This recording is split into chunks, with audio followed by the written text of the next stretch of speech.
Hey everyone, welcome back to Ken Michaels Radio. Luca Perassi is back with us. He's been a frequent guest. He's one of the most prolific writers in the Beatle world. And his latest book is this one right here, George Harrison by George Harrison, Day Turned to Bright. And of course, it's about George's self-titled album, George Harrison, which came out back in 1979, best known for the hit record of Blow Away. And we welcome Luca back. How you doing? Thank you, Ken. Everything's good. Hope it's the same for you, and it's good to be back again. Today, talking about George and this self-titled album, which is one of my favorites ever. Not only by George, probably it's my favorite by George, and it's one of my favorites by the solo Beatles as well. That's really interesting. Most people, not everyone, but most people always point to All Things Must Pass or even Cloud9 as their favorite. Why is George Harrison? I mean, you do say in the book that you think it's his most melodic album ever. Hmm. I think George has always had great melodies throughout all of his solo albums, but why would you say this album is your favorite?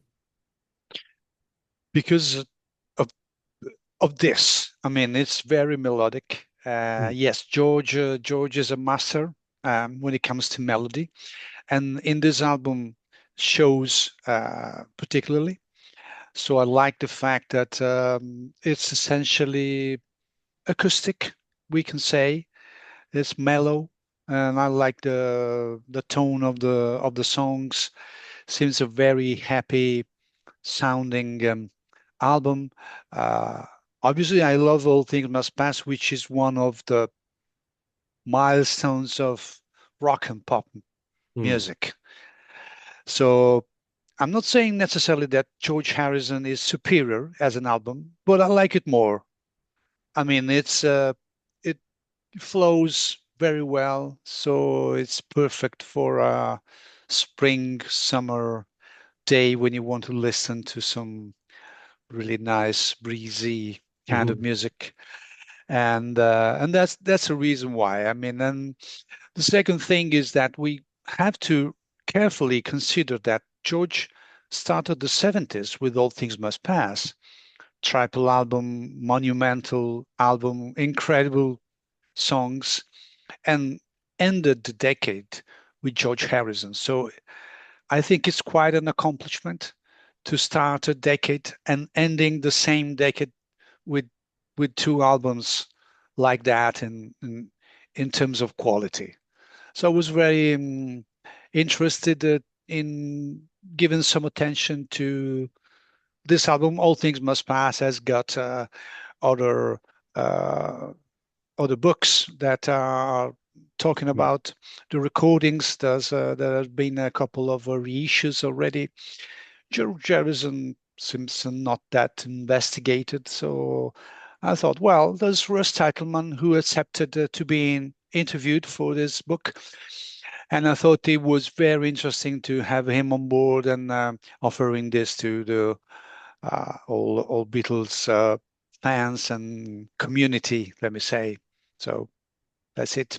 Yeah, it's definitely a plus to have Russ involved with your book. Um, let's talk a little bit about him. First of all, very early in the book, you say that Russ was responsible for choosing the musicians on the album. Yet Hmm. some of the musicians George had already worked with, like Willie Weeks, for example. Um, but tell me, because one person who creeps into the picture for George for this album, who played a very big part, is Neil Larson, who did keyboard work for it. Um, how did he come on board? Did he work with Russ before, or do you know why he was chosen? I can't remember if he worked with Russ before, but definitely was Russ Tattleman's choice. Yes, it's true what you are saying. Two of the musicians, Andy Newmark and Willie Weeks, had already worked Hmm. with George. Andy Newmark not in as a studio musician, but on the Dark Horse Tour back in 1974. Right. And Willie Wicks, we all know Willie Wicks. But the funny thing is that Russ said, well, I put together a band and then I discovered, because I didn't know or maybe couldn't remember, that both Andy Newmark and Willie Wicks had already played with George, so he didn't know, Mm. apparently. And so he said something very interesting that makes us understand the importance of Neil Larson all over the album. He says, Russ says, is the secret weapon of the album, and I find this sentence really appropriate. It's true. This keyboards, this piano work is fantastic. Right. So if we think about a song like "Not Guilty," well, it definitely changes the mood of the song, and it has this jazzy kind of approach. Mm.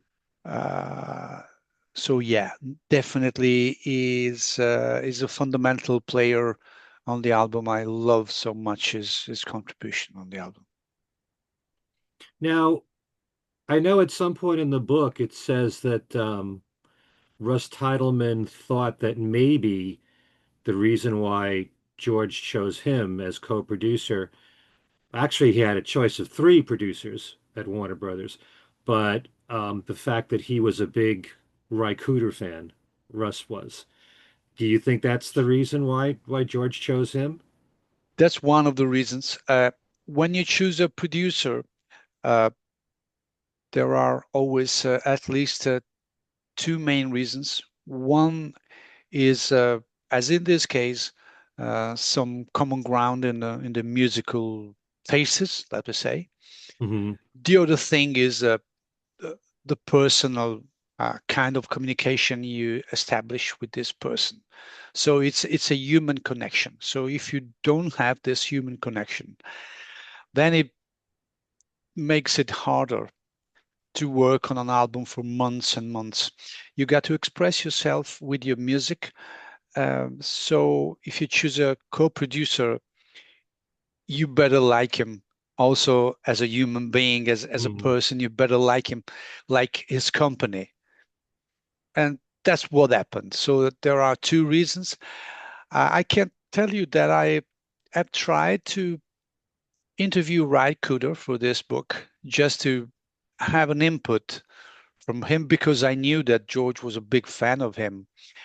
But Ry is kind of a shy person, doesn't do many interviews, so is not a guy who wants to talk too much. So they thanked me, but he didn't want to talk.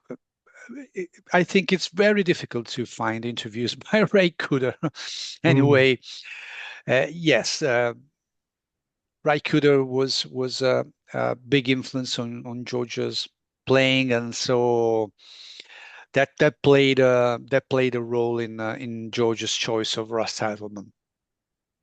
Okay.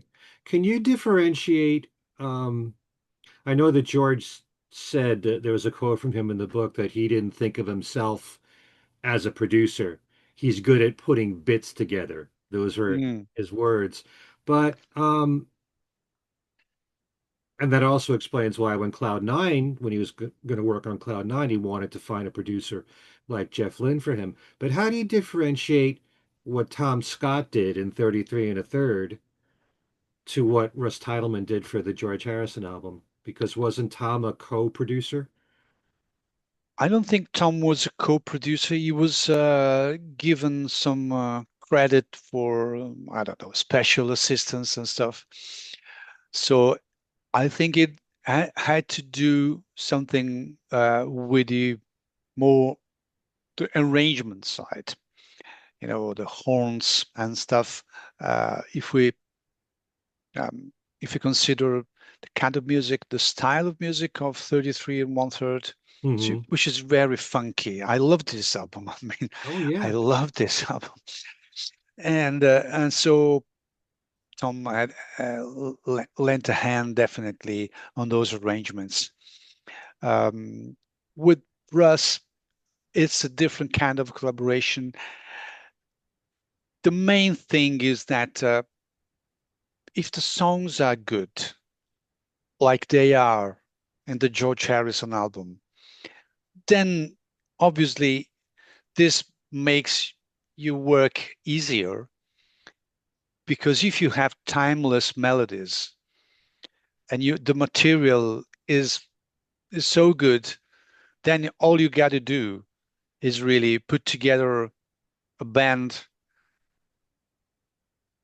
Uh, they could, uh, interpret your feelings and your songs. They put the technical skills into it, and the work is done. You don't have to really produce George Harrison when he comes up with these songs, and that's what basically Russ told me many times when we were talking. Uh, I don't think he needed anything special because the songs were so good. Hmm. So it's a subtle thing when you are in the same studio with a musician and you are co-producing.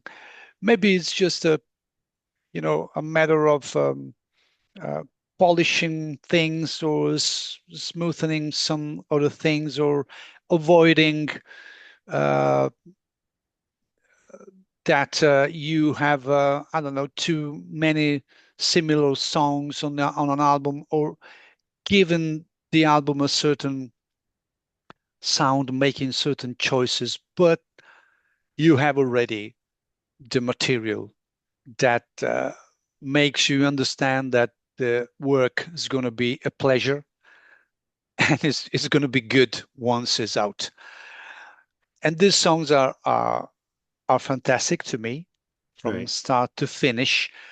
I must admit, I'm not a big fan, as George, uh, of the last two songs, Soft Touch and If You Believe. Maybe Hmm. these are a little bit less inspired than the others, but overall, the album is a great one. And again, to me, it sounds like one of the most accomplished album by an ex-Beatle. Let me say, Hmm. ex-Beatle.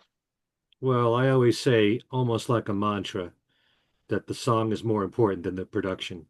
Yeah, Not that the production isn't important, but I certainly get the impression from reading your book that Russ Titelman added some little touches here and there. He certainly wasn't overpowering in his no. ideas of what to bring to the table. And I think George underestimates himself as a producer because he has a lot of ideas in his head of how the songs are supposed to be. And by Russ's own admission, George was very much a perfectionist. He would keep working and working and working certain guitar solos until it was just right. He knew exactly kind of what he wanted. The one Oh thing yeah, that I yeah. picked up here about an idea that Russ brought was originally Your Love Is Forever was just an instrumental. So he just said, you should add some words to this.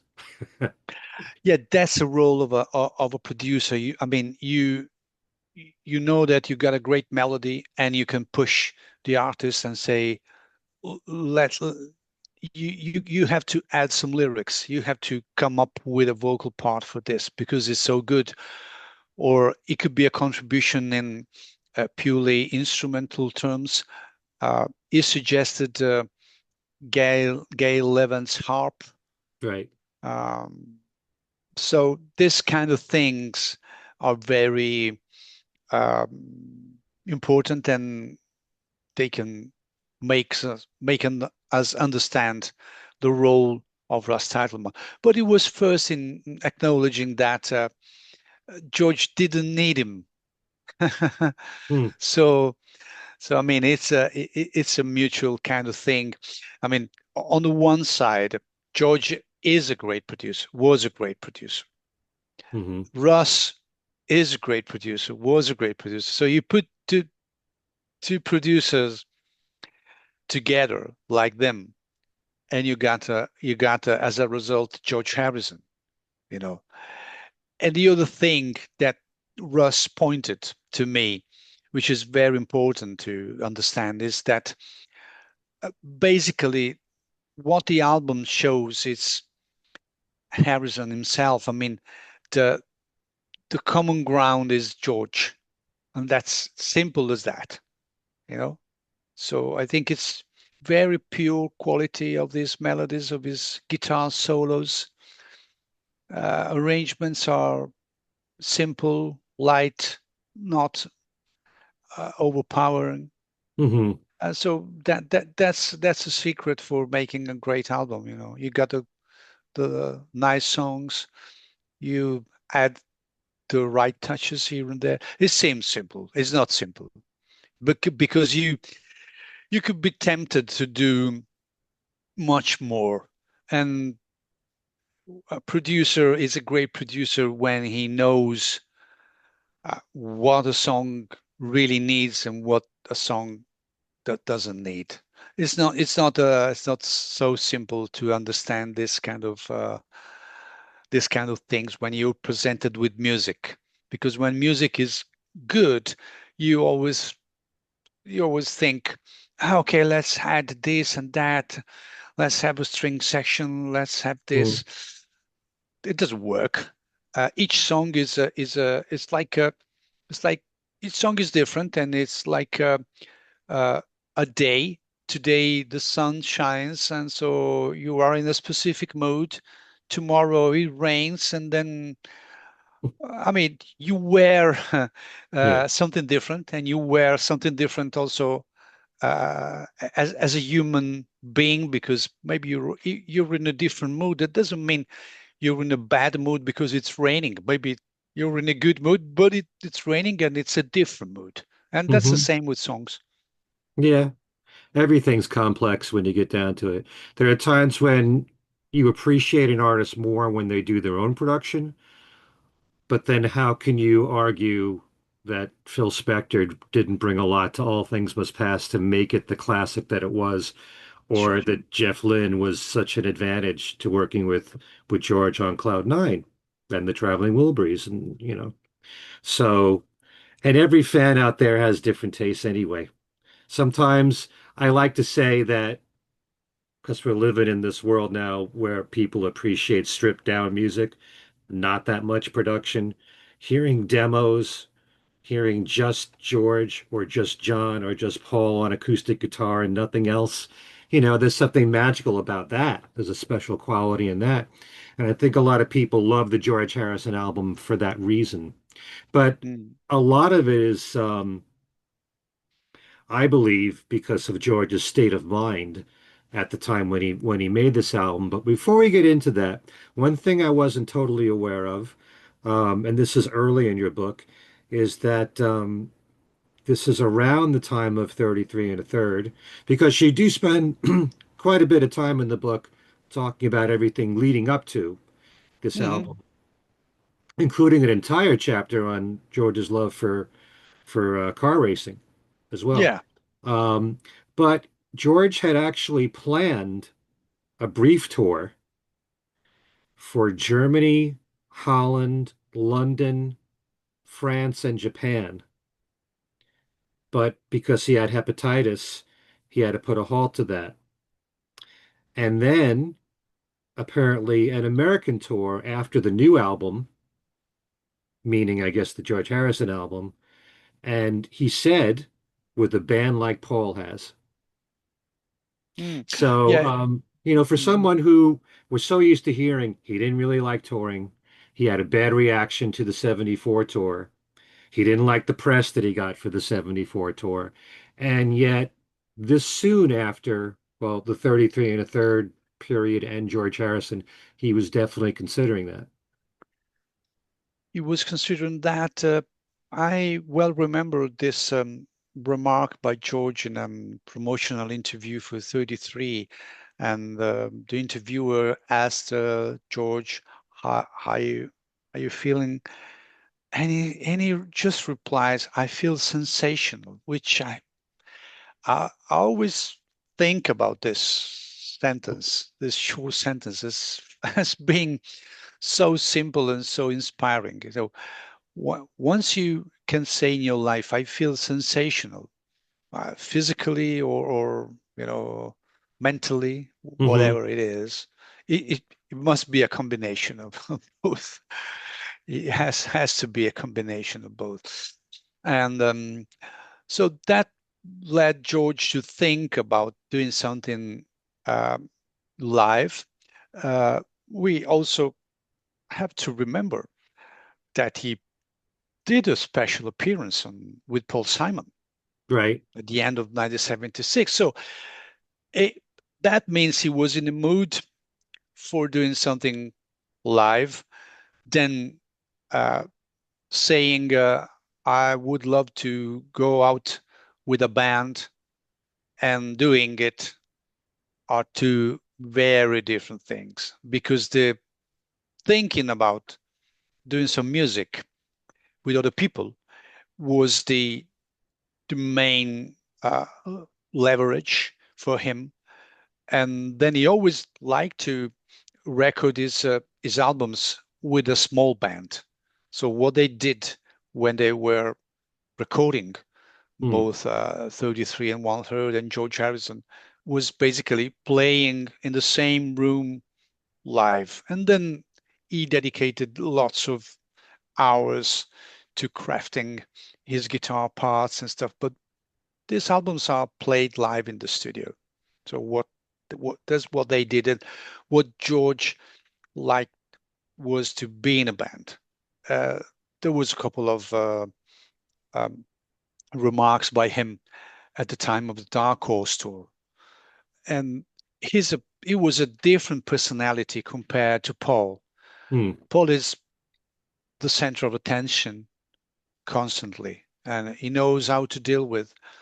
George didn't like so much being in the spotlight all the time, and we all know how the concerts on the Dark Horse tour were organized. So there was a spotlight for other people, Bill Hmm. Preston, Ravi Shankar, so it's a different kind of approach. So George thought about doing something because he likes to be in a band. Then uh, it didn't materialize for health reasons or other reasons. At some point, he felt that he could do a good living, not in financial terms, I mean, uh, uh, also without music. So he was very clear in saying that, yeah, I can live well without doing music.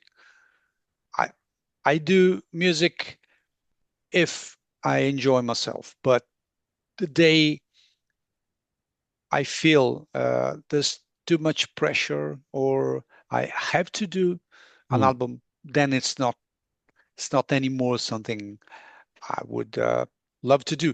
And in fact, George Harrison was the last album of his 70s. Then he got a couple of others.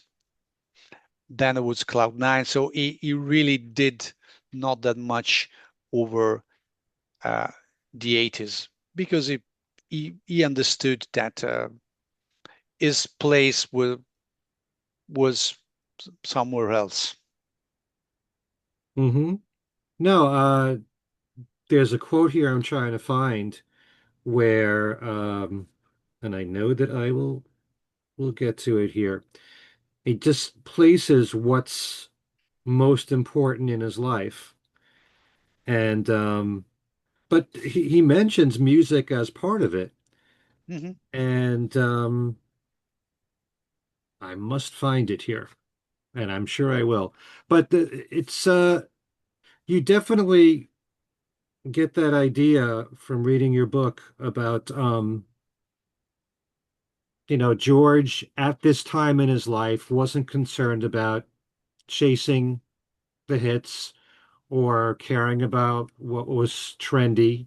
He just wanted to put out an album that pleased himself first. Hmm. And you know, it's such a it's part of the fascination for me is in studying the Beatles how different the four of them were because there are fans out there that would applaud somebody like Paul McCartney who's always listening to new music and trying to discover, new sounds, new styles, works with current producers of the time. And there are fans who admire him for that, so that the music doesn't get stale. And then there are people who prefer if he would just record the stuff that he's best known for, his more traditional sound. Now you got George expressing just that. You know, although when the time came for Cloud Nine, he picked Jeff Lynne, who was hot at the time, as a producer. But, here's an example of George saying, "This is who I am. This is my music. This is how I want it to sound. If it sells well, fine. I'm happy if it sells a bit, but I don't have to be number one on the charts." And he's content with that. So it's two completely different approaches. And, Yeah. you can defend either way of approaching your career that way. So just comparing George with Paul there and their different ways of looking at recording makes them even more fascinating to me. Hmm. No, I agree. I mean, two different approaches. Um, we know what happened with Back to the Egg to some extent, and George basically did the opposite because he didn't want to, as you said, to chase any trends, and so these songs on George Harrison definitely aren't chasing any trends. No, and it's so distinctly George. Um, you want to just talk briefly about, well, another person who played a big part in the George Harrison album was Steve Winwood, who I'm Mm. guessing was just because he was friends with George. Or did Russ Titelman have anything to do with that as a suggestion? No, I think yeah, both things. And Steve Winwood is a great musician, and these parts that he added are another of the key elements, in my opinion, that make this album so fascinating. Hmm. Uh, these solos, this contribution synthesizer, I don't know, a mini moog, polymoog, all these kind of things are Right. really, really nice. They blend so well with the acoustic instrumentation and with the George's guitars. So that was another secret weapon to me for the sound of the album, Yeah. definitely. That synthesizer sound, certainly he was to use it on Arc of a Diver. Very, Hmm. so distinctive a sound. And he brought that to this album. Here's that quote from George. He said he was a gardener first, then a composer, then a guitarist, and fourth, a singer. So four things, and three of the four have to do with music. And what I found rather odd about that quote is that he doesn't say a husband or a father. So it's I know he had a passion for gardening, just like he had a passion for race car driving. Yeah, that's why I wanted to focus a bit also on his passion for Formula One and for gardening, because this played quite a role in his life at the time. Hmm. So knowing the background to this album, so this passion for Formula One, which, by the way, uh, had a direct effect on his music, because we all know about Faster, Hmm. which was dedicated directly to this Formula One circuit, and now also Blow Away came about because uh, all these drivers kept asking him about, what are you doing where you're not here? Uh-huh. I said, well, I'm not doing so much. And then he thought, well, I'd better do something because for these people, I am important as a musician. So he definitely understood that his main role in for people was that he was a musician. Hmm. So important to understand his passion for Formula One and the impact that it has on the music. Gardening. Okay, gardening.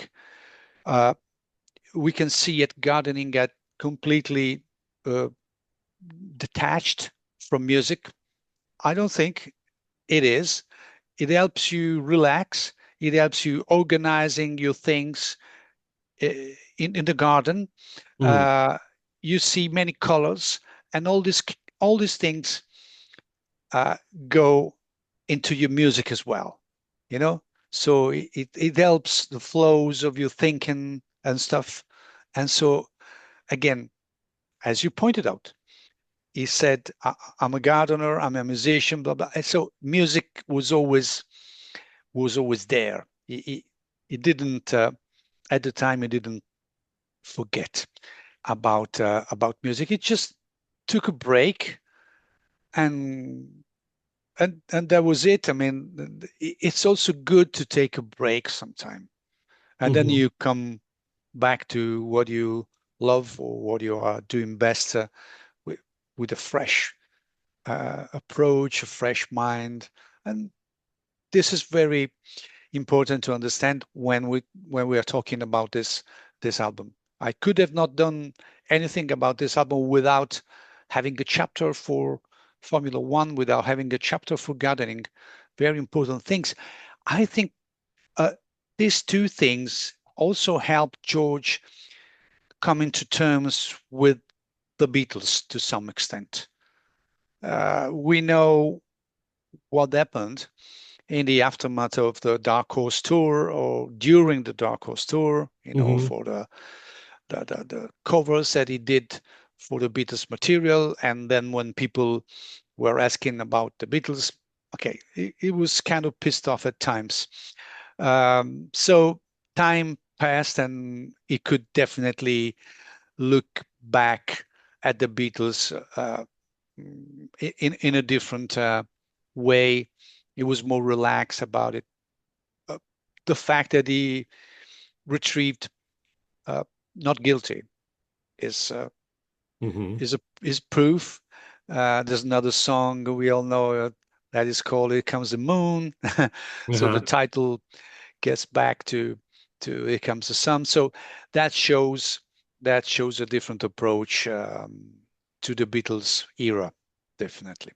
Well, all throughout his solo career, there are moments when he brings back the Beatles. Even on the song Dark Horse, the video, you see him in a Sergeant Pepper uniform. Yeah, You can point to when he was Fab. On Gone uh, Troppo, he brings back Circles from the Beatle brings days. back circles. Oh no, definitely. I think he went through a phase of being a bit more sarcastic, or there was a touch of humor. Probably when we're talking about 77, 78, it was just maybe more detached, maybe more relaxed, and maybe, he liked to look back at the Beatles with a different kind of approach, not necessarily only humor, not necessarily only a bit of sarcasm and stuff. Just, okay, I'm proud of what I did. So, uh, But there's always that little bit of bitterness here and there. There's here there's and a there, there's a quote in your book where George is basically saying people keep talking about the Beatles and it was only 15 minutes of our lives, and it was a long time ago. He's much more yeah. concerned about moving on. So, Yeah, I can understand why sometimes you are, asked for the millionth time about a specific thing about the Beatles, and sometimes your reply could be not the kindest, and maybe you just say the first thing that comes to your mind, which means something anyway, because that means you wanted to express at least a part of this thought. But we got to understand the context. When you are in an interview, then many things can happen. We talk about the music and the music of George Harrison. Uh, Many of his statements from the time make us understand that he was in a different place at the time. Also because of the other aspect that other events that happened in his life. The death of his father, the birth of Danny, and the marriage with Olivia. I mean, these Right. three events are key for him, obviously, and that's part of the background. I couldn't ignore before going into the technical details of the studio or describing the songs, the harmonies, the inspiration, and all these anecdotes from the studio. That's definitely an important part dedicated to the background. Hmm. Yeah, I wanted to read something in here on page 41 Hmm. of your book that has quotes from it has a quote from George and your writing in it. The role of music in George's life was still important, but not to the extent of conditioning his other activities. And this fuller sense of accomplishment seemed the key for happiness. Music doesn't overwhelm me as it did before, Harrison mused. It's a more spiritual, subtle thing now. More a part of my everyday life, but not in as flashy a way. There's an inner music every soul possesses, but most of us are unaware of it. To me, this inner music matches anything that the best-selling group or performer could achieve. My life has become much more simple and satisfying since being out on my own, and I can say with conviction that I'm very happy for the first time in years. And then you write, these remarks by Harrison once again brought to attention the old issue of fame and success that he had experienced with the Beatles. Detaching from touring once the group had disbanded was only the first step on a long journey. So that says a lot right there in his own discovery. It's kind of hard for me to picture. I mean, I know what he's saying here, but you say 1977 was the year when he took a break. But somebody like him who has, to me, a very fertile imagination, so many people like him or John or Paul must always have melodies or ideas in their head to just detach themselves from it for, say, a year. Even that is kind of hard to do when you Mhm. spent so much time, 15, 20 years doing this kind of stuff. But I guess the fact that he freed himself from it for the most part during that time is what made him, more focused after that in delivering such a strong album. You know, every now and then, and even you were kind of alluding to this early on, you'll hear that the George Harrison album was his return to form, Hmm. as if 33 and a third wasn't.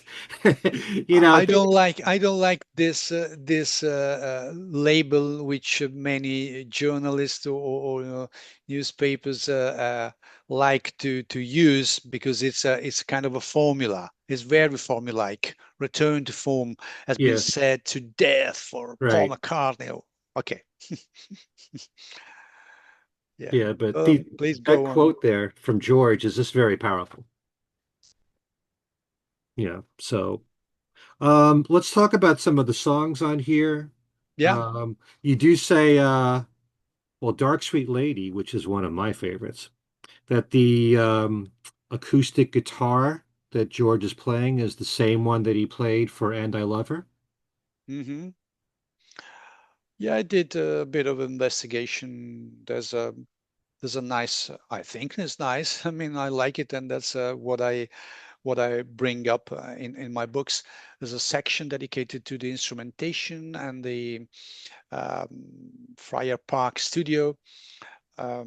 So it's nice, because My books are centered on music, so the technical aspects are also very important to understand how we built the songs in the studio. Yeah, it brought out this Spanish guitar, and that's another little thing that makes us understand about what we were saying before about the fact that he was coming to terms with the Beatles, even in the use of the instruments.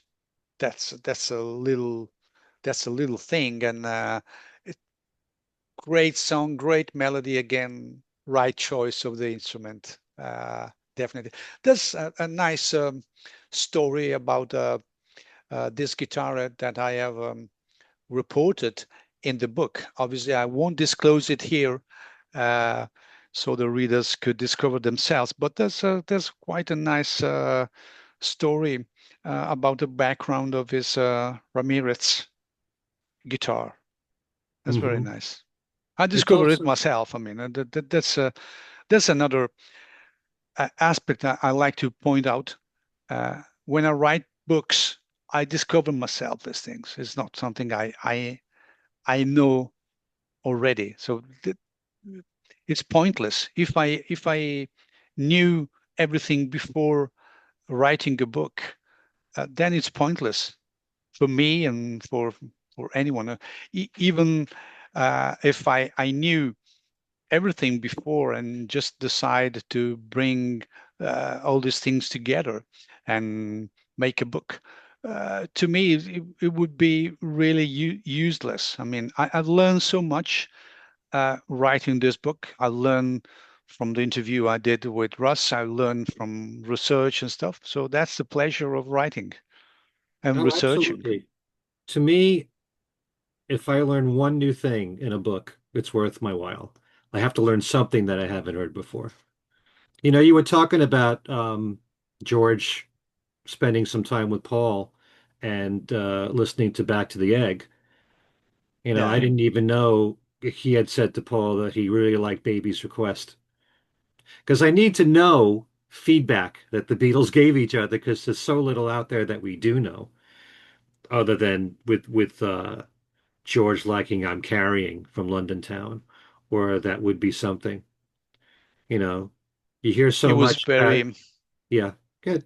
it was very clear in saying that he liked the melodic McCartney, which is no surprise. Uh-huh. Uh, to some extent, could be well. It means that he was a bit critical about other kind of genres of music that Paul brought out on Back to the Egg. But again, we know that George was definitely able to talk to Paul very clearly. Hmm. So yeah, uh, why giving up and not saying to him, I like your melodic stuff more than the other things. Right. Yeah, he liked that more than his rockers Yeah. that Paul rocked out. So just knowing that, I find it interesting. Um, and in the case of Dark Sweet Lady, um, Russ Titelman said to George, I need a love song from you. So I guess that was before he heard Your Love Is Forever Well, but since Your Love Is Forever has no lyrics, in the that beginning. Yeah. in the beginning, that's why Russ said, I need a love song because Your Love Is Forever didn't have a lyrical part, so he couldn't. There was nothing, only the guitar part. So that came out after, and so that makes two. But then we can argue if Your Love Is Forever is something dedicated to love as a human thing or something coming from God, Hmm. and or both, you Right. know. So Dark Sweet Lady seems more focused on Olivia. Yeah, that's Right. it. Gorgeous tune. It's an Gorgeous, yeah. amazing part of that album, as much as I like all the songs on the album. Dark Sweet Lady and Your Love Is Forever back to back are killer love songs. Yeah. Yeah. Love Comes to Everyone. There's a version that was recorded that Eric Clapton played on throughout the entire song. That's what I'm getting from your book. Yeah, there was a solo part at the beginning with That I know. with Eric trying a solo, but then Russ admitted it wasn't his best solo. I mean, he said something like, "Well, it's Eric Clapton after all, so it wasn't bad. I mean, because it's Eric Clapton, but it wasn't so characteristic. So in the end, they gave up, and George uh, did other choices. I think, and I should have pointed out in the book that at some point near the end or through mid-song, I can't really remember at the moment. Uh, I think there's a bit of Eric Clapton guitar coming in, so probably that was something left from his original complete performance. I think at some point you can hear sort of a mini dialogue between George and Eric, something like that. It's very subtle, but there's something. But anyway, it's interesting. It would be nice one day having a sort of archive deluxe edition of this album, maybe with this outtake. Why not? Mm, one can only hope. You do know Eric himself recorded his own version of the Yeah, song, yeah. so must have remained a favorite for him. Not guilty. How do Mm. you compare the Beatle version with the newer one? Because I actually like George's version much better.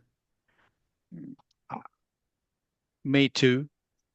Definitely, there's no comparison. I mean, there was a that was started with a different kind of arrangement, a different approach and stuff.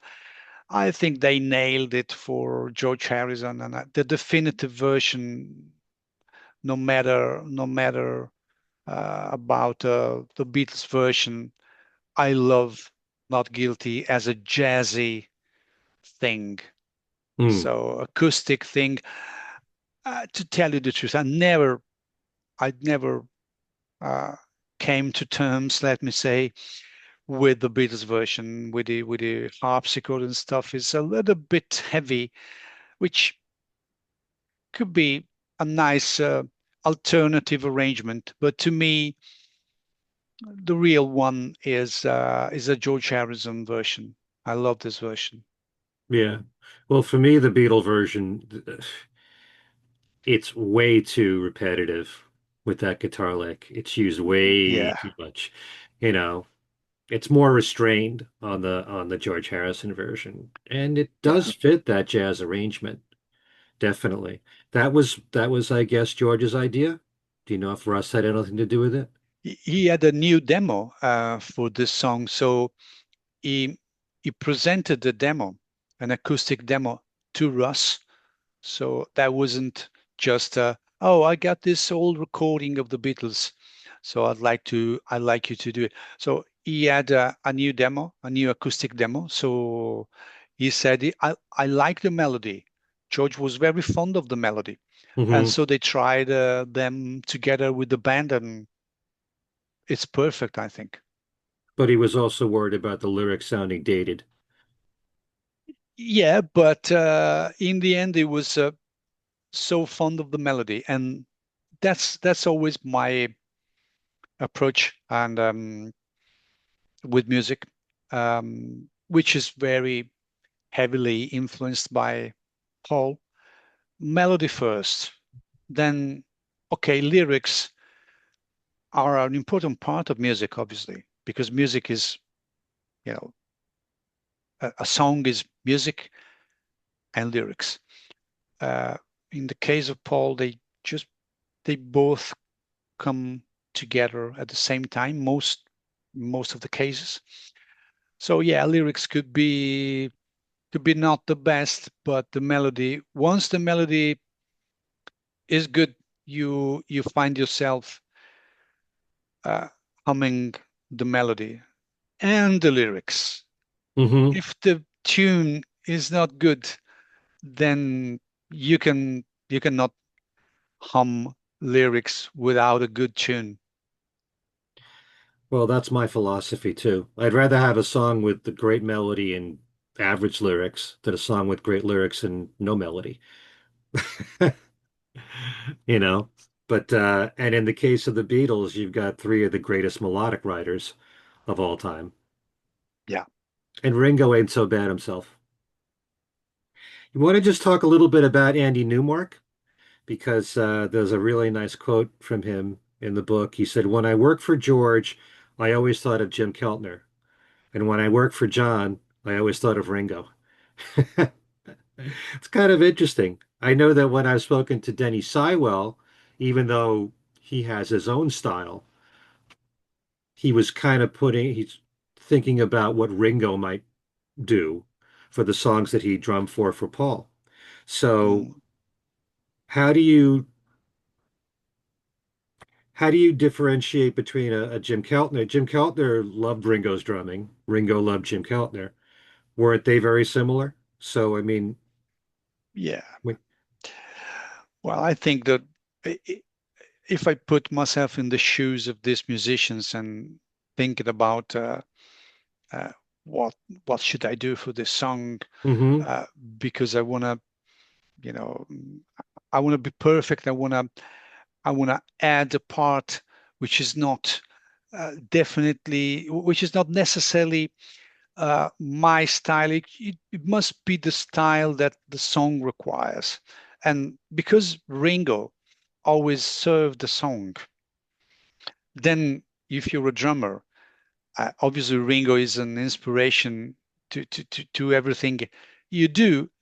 In particular, if you are recording with a Beatle or ex-Beatle, hmm put it as you want. I mean, you're recording with George Harrison, and so you cannot be unaware of what they did or what Ringo did in their songs. And obviously, Ringo is you cannot really replicate what he did, but the feel, you know that drums are not only a rhythmic instrument; they are accompanying the song. It's a You can have melodies, okay, hmm with your drums, and I think Andy Newmark over the album, throughout the album, did a fantastic job. I pointed out something to Russ, and there was a very interesting little moment of our conversation because I said, "Well, I hear that Andy is not using the cymbals, the crashes so much all over the album. You know, it's Mm. some tom toms most of the time." And he said, "Well, I think you're right, and there's a reason why. I don't disclose it, but it's written in the book." So I was very happy to point out this thing and having Russ agreeing with me and explaining why uh, this was basically his suggestion to Andy to use this kind of style, and it works so good, so perfectly on the album. Yeah, that was something else I enjoyed learning about in your book. Here Comes the Moon. Um, Gorgeous tune. And love learning that George and Steve Winwood do the harmonizing on it. Such a Hmm. full sound, you know, Yeah. before you hear that guitar playing, the solo of George. Um, and there, of course, a nod to Here Comes the Sun. But, you know, I guess George feeling very comfortable relying on another Beatles Yeah. song, kind of like This Guitar Can't Keep From Crying and How My Yeah. Guitar Gently Weeps. Yeah. The thing is that George, as a vocalist, was a fantastic vocalist, and Russ uh, pointed out this thing. he was such a fantastic vocalist, and he was really the glue between John and Paul when it came to harmony vocals. Hmm. That's another contribution we have really to point out when thinking about George Harrison. Great author, great guitarist, great vocalist. That's Very not easy. underrated vocalist too. Yeah, absolutely. I mean, we all know that he had his troubles with his voice. Um, Sometimes he just uh, was. There are some songs in his career where the vocals is not that powerful as it should be. Maybe sometimes he wrote songs in a key that was not completely appropriate, but it was a great singer. And when it comes to backing vocals, which is a Yeah. completely different art, then George was perfect. I mean, He's he a great did, harmony singer. yeah, he did lots of work on all things must pass on his own Hmm. backing vocals, which is, I mean, what can you say? There, I guess when you spend so many years learning harmonies, like he did with the Beatles, that it comes natural that you can automatically think of what other part there is to sing. And like singing with Paul Simon. I'm sure that was kind of effortless. There's another guy that knows a lot about Yeah, harmonizing. So yeah, and when it came to the Beatles harmonies, especially three-part harmonies, very often George was in the middle. And yeah, what I've been told is that that's like the hardest part to sing because you're so drawn to the main melody and you're hearing the bottom and the top more, but you got to fit yourself in the middle. And so that's years and years. a that's a spot on description of the role of the singers in the harmonies. Yes, Hmm. definitely. Now, Soft-Hearted Hannah, I love what you bring up in the book because very often I've pointed out that there are times when there's a certain interval that George sings, which he does in his more country rock songs or folk songs, like Deep Blue, like For You Blue, Hmm. you know. You don't want me to sing it, but they're you know, very much the same octave, the Yeah, jumping of certain notes. And so when I heard Soft Hearted Hannah, it reminded me a bit of those two songs, of For You Blue and Deep Blue. And first of all, you say that the title is a parody of an old song called hmm. Hard-Hearted Hannah, the Vamp of Savannah from 1924, made popular by Margaret Young. And the song you say was the outcome of two separate incidents, um, and also being influenced by Russ Titelman's love for the song Deep Blue.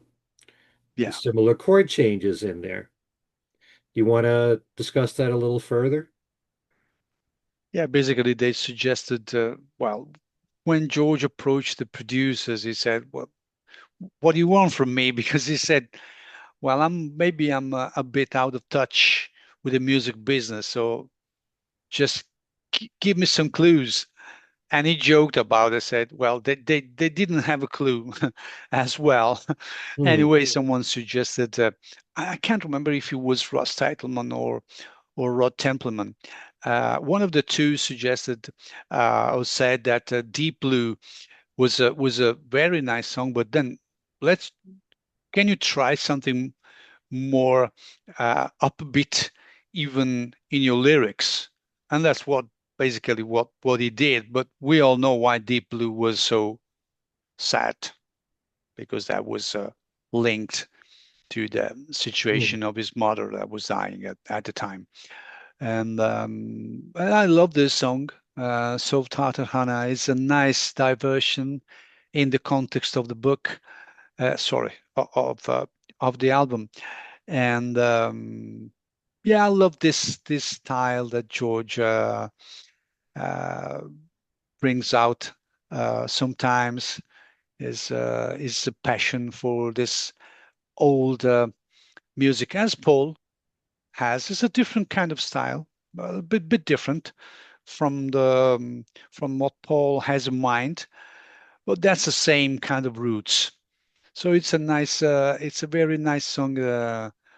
I think it's very catchy and uh, and fun. Also influenced by a trip that he had Yeah, with mushrooms.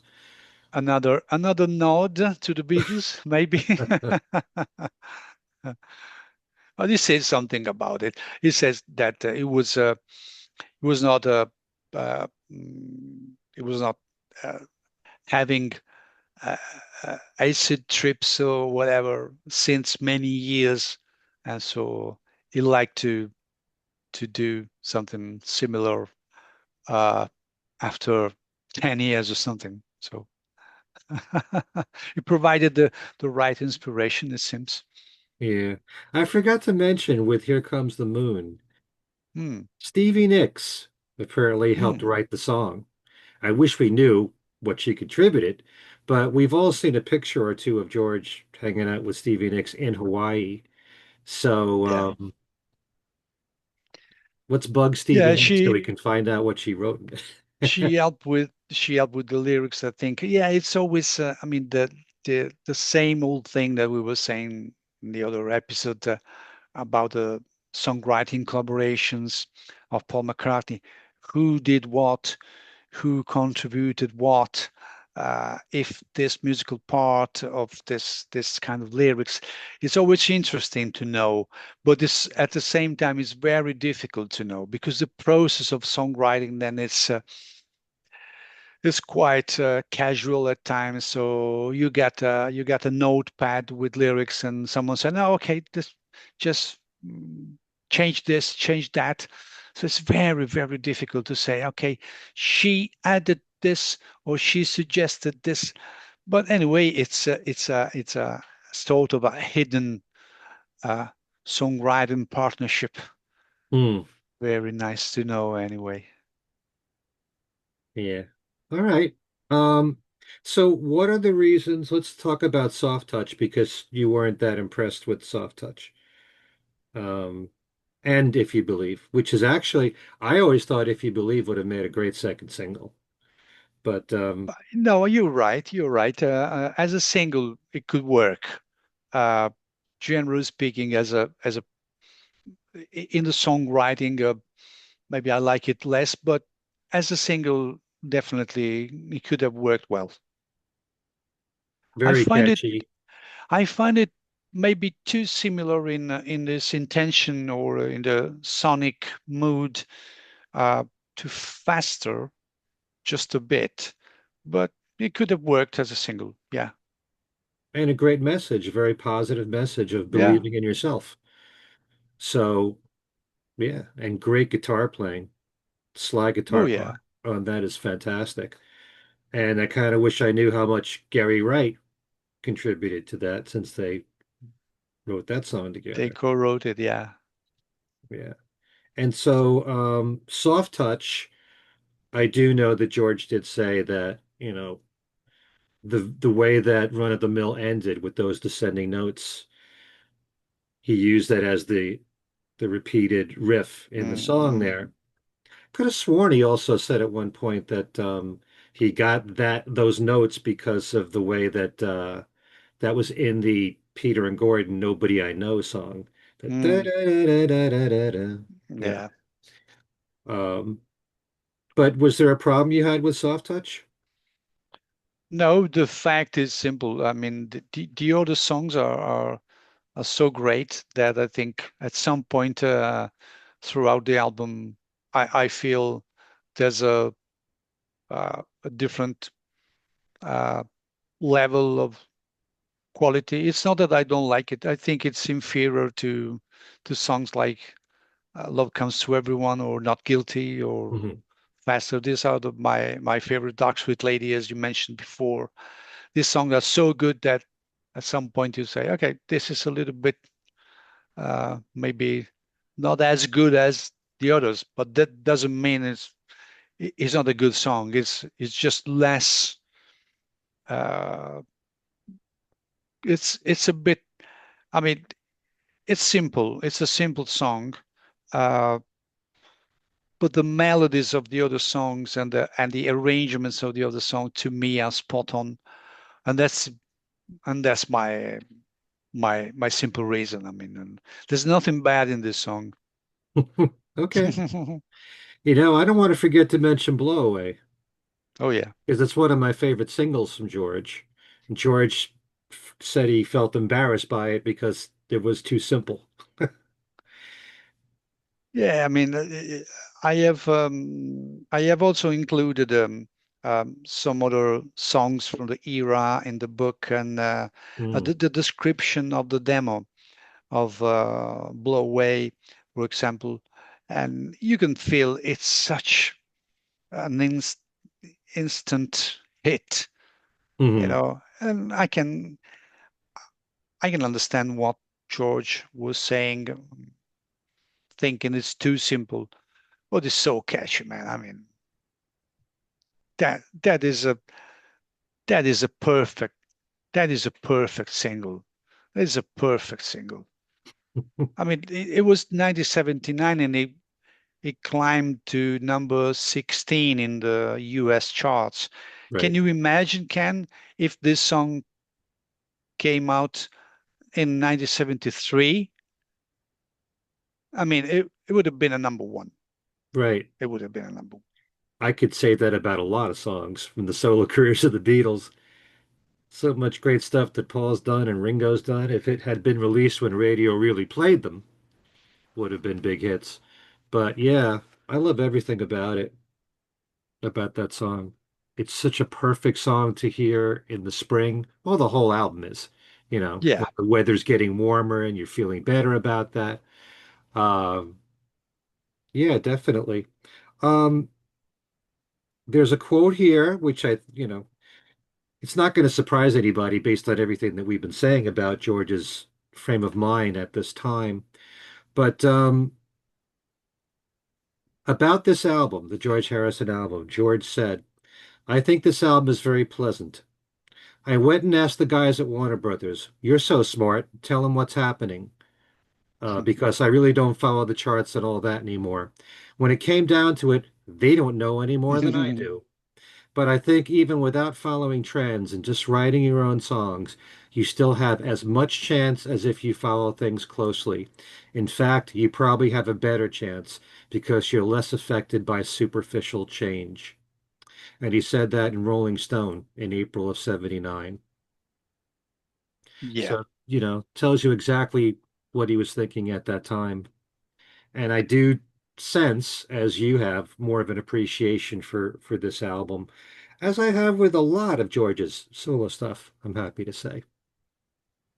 Yeah, it seemed, and it was definitely more, uh, free in his thinking about what I have to do with music compared to Paul, at least in some periods of his career. Obviously, Paul had got a longer career, different approach to music, as we have said before. But yeah, I agree with what George was saying here. So you don't follow trends, and so you say, "Ah, okay, I'm not going to be successful." It's not true. But then, as even McCartney has proved, you can follow trends and you are not successful. So, uh, I mean, it's like thinking, "Oh, I have to be in good relationships with everyone." Then you can. It's impossible. We know that it could be a goal, like Right, being successful. I want to be successful. Sometimes it happens, sometimes not. Sometimes a human connection is good. Sometimes you struggle to understand the other person, or you are not understood fully. And so. why worry? At this point, if you're a songwriter, yeah, you can put a bit of that, this, a bit of that in the arrangement. But as we were saying before, the melody and the quality itself of the songs is what matters in the end. Who Right. cares about the arrangements? I mean, uh, can you say that Yesterday has an out of date arrangement? Obviously not, because it's an acoustic guitar and a string quartet. Maybe there are decades where string quartet seem more fashionable Hmm. or not, but this are not instruments that or sounds that go out of fashion. So if you don't rely too much on the uh, current sound, that could be an advantage, that could be beneficial, and in this case it was. But you never know when it comes to trends if Yeah. they'll be short lasting or long lasting, or something could be out of style for a while and then it'll come back 20 years later. You just don't know. And so there are fans out there who are far more comfortable with the case of Paul McCartney doing a Flaming Pie or a Chaos and Creation than a Press to Play, because it's more the traditional Paul sound. But then you've got other fans that would like to see him experiment and take a chance and work with different people. So it's so many different ways of looking at things. Yeah, sure, sure. Now it's fascinating. Also, we all know we have talked about press to play already. Then we know how it works. At some point, the 80s are again fashionable for people because we are thinking about the 80s, or young people rediscover the 80s, and so it comes out that I don't know, press to play or any other product of the era, it's it's fascinating because you want to discover the way um, they made music at the time, the devices they used and stuff. So music is an art. So I mean, you have trends in paintings, you have trends in sculpture, you have trends in every art. So and music is it's another art, and it's subject to trends as well. Right. But you can't emphasize enough the importance of how strong the song is. Unfortunately, I run into too many people where the production matters so much. And like in the Um, case of the Beatles, there are some people who think their early stuff sounds dated in terms of composition, maybe in terms of production. That doesn't affect me in the least because I love, and at least because I love them as songs first. And that's what matters more than anything. And I don't really think, because this music has been so much a part of my life that nothing ever sounds dated to me. You know, I don't stay away from certain music for a long period of time. Like you can point to a lot of artists from the past where you'll think, oh, that music is from its time. well, It never leaves uh, me, you know. no, but I mean, the thing is that, well, I came across a comment of someone, I can't remember when, there was a comment on press to play, and someone said, well, okay, it sounds so 80s. And this other guy replied, well, it was done in the 80s. So what do you expect? I mean, eh, it's a That's product also of the 80s, implying, which is which is not a bad thing. I mean, it yeah, was a product of the 80s. Saying that is dated because it sounds well, sometimes yes, it's true. Some sounds uh, could could bring you back to an era, which is not bad. I'll, I think it's a good thing. So I don't get the point of saying it's dated, because dated doesn't mean anything. Once the song is there, for example, there's no you cannot be dated with a melody. hmm, Production, that's a good, well, yeah. could be. That was the way they recorded at the time, and there was the technical stuff, the gear that they had at the time. No problem. I mean, there are Beatles songs that sound fresh to me even after 60 years. Yeah. Once you hear uh, the counting and at the beginning of I saw her standing there, but I don't Hmm. care if it's 1963. Okay, well, it's good. It was 1963. Uh-huh. Good, great, no But problem. when people complain about that, it's like it's implying that music's only good if it sounds like it could have been done today. And that's wrong. No, no, it couldn't be like that. It couldn't be like that. You have to put yourself in, in the right frame of mind and accepting the music that was done in the past as a product of their era. And then if an album is good or not, it depends on the songs. It Hmm. not does not depend. If you put too much production, that means the song does not live on its own. You know what I mean? Okay.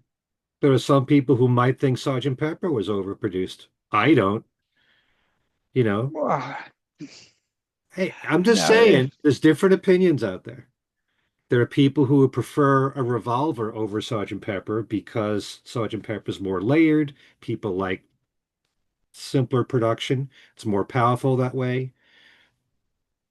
I'm not saying I um, agree, but I'm just saying there's no, different opinions. That's all. yeah, that's all. I mean, Sergeant Pepper's, if you want my take. Well, definitely the Beatles at the time were thinking differently about music, were just they projected themselves into a more complex form of art. Hmm. But I think in the end, it's not needed because the music itself, it's a form of art. It's one of the highest form of art. So the melody itself and the way you put melodies together and you have a song, to me, it's uh, uh, it's the most fascinating thing uh, in life. It's one of the most fascinating things of life. And so you don't need to search for external input. So put in too much. But we all know what they did, why Hmm. they did it. Then it's a matter of tastes. Sometimes someone prefers simpler music and simpler arrangements, and some other are maybe transported in a different word by I don't know by being for the benefit of music. It's a fantastic piece, also because of the arrangement. We, we, Right. we have to admit it, and that's it. I mean, good thing is also to appreciate music and different kind of music, different styles and stuff. I think the Beatles helped us all to have a better appreciation of different things because of their different phases, because of the different approaches and stuff. So Uh-huh. it's another fascinating thing. You can also say, do you think that All Things Must Pass would have been as successful if it wasn't produced the way it was? I know there's a lot of people that like George Harrison when it's simpler production, but part of the reason for its success was that sound, Yeah. the wall of sound on a lot of those songs. So there's no easy answer for any of this.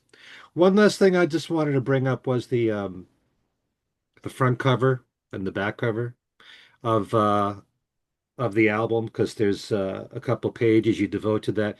There's an amusing story about the photographer who did that and his son who visited George's home in Henley. You want to tell the folks a little bit about that? Yeah, I mean, basically it says that oh, he looked at portraits of people. I can't remember if he saw people in the garden or whatever, and he said something like, "They are all dead." Yeah, I mean that's that was a nice anecdote because it shows one of the most important things that George Harrison uh, m made us think about, which is life as a transient transient thing and something that passes. Unfortunately, passes quickly, oh, Yeah. too quickly for all of us. And so that link, that anecdote links to some extent to some of the deepest thoughts of George and what was is a great contribution of his and made us thinking about life in a different way, maybe less superficially or with a deeper understanding. Yeah. Well, the people that the photographer's son was referring to were the Beatles. Yeah, Because sure. there were Hey, photos, that's the photos of exactly, Beatles exactly. on in George's It didn't gallery. occur to She me. said, "Are they all dead?" All right. So again, the new book is called George Harrison by George Harrison. Day Turned to Bright. Find out more information besides what we've been discussing here. And it's always a treat to have you here, Luca. I know you said your next book is on London Town. I'm sure Yeah, it is. It is. we'll.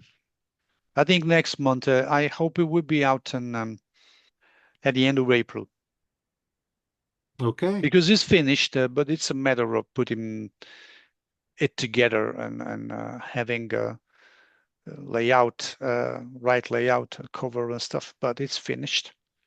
It's not something I cannot work with these things at the last minute as last minute things. I cannot do these things. So it's basically ready since quite a while. But I had George before.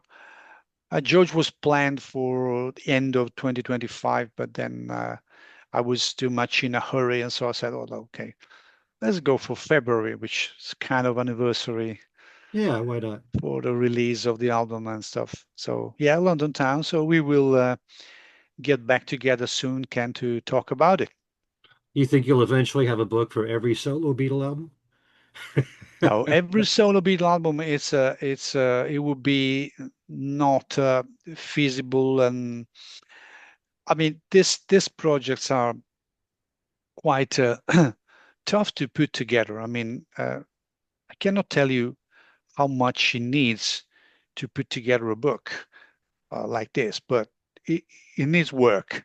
So it needs 6 months, 1 year. It depends. I mean, you start and maybe there are other things. I I don't work on a single project at the time. If you, I cannot disclose, but if you look at my plan at the moment, Hmm. I'm working on three, four things at the same time, and then maybe I got an interview and I got this bit that goes into this book, and then I got some research that goes into this other project and stuff. So I always work constantly on things, but it takes a while, and I mean it takes a while to write, to understand, to research, to put together, to interview people. Uh, so it's a serious kind of work. So I mean, it took a while to put together George Harrison. Took a while to put together London Town. I'm very happy with London Town. There's lots of Hmm. stuff that I was able to discover. Although the legacy did a great job, and I mean, I'm Hmm. not replicating what they did. I mean, I'm just trying to find different things, little different things, and to add to the research. No, not to replicate or not to say, not to make people say, "Oh, okay, I already knew that." Right. Now I want to have something that people say, "Okay, I didn't know that." I didn't notice this, and there are different aspects I treat in my books, which all focus on the music, not so much on the lives. Although in the case of George, Hmm. I was keen to expand a bit also this side. And so it was an enjoyable book to do, both the George Harrison one and the London Town one. By the way, London Town is my favorite Wings album, so I was particularly pleased to do this. And so we'll be in touch for another conversation. Okay. Well, we're going to have to ask you why that's your favorite. But we'll do that the next time Luca appears on the show. Unless we fit you in for something else that we do here. There's so many different programs that we have now on my channel. So to close, I mean, all the solo Beatles albums on books is very challenging, and I don't think it's possible. Uh, my aim is to go for all Paul McCartney albums. Hmm. That's my goal, definitely. Not easy. The plan is to do twice a year. Oh, sorry, two books a year for Paul. But even two, it's not really that easy. Believe me.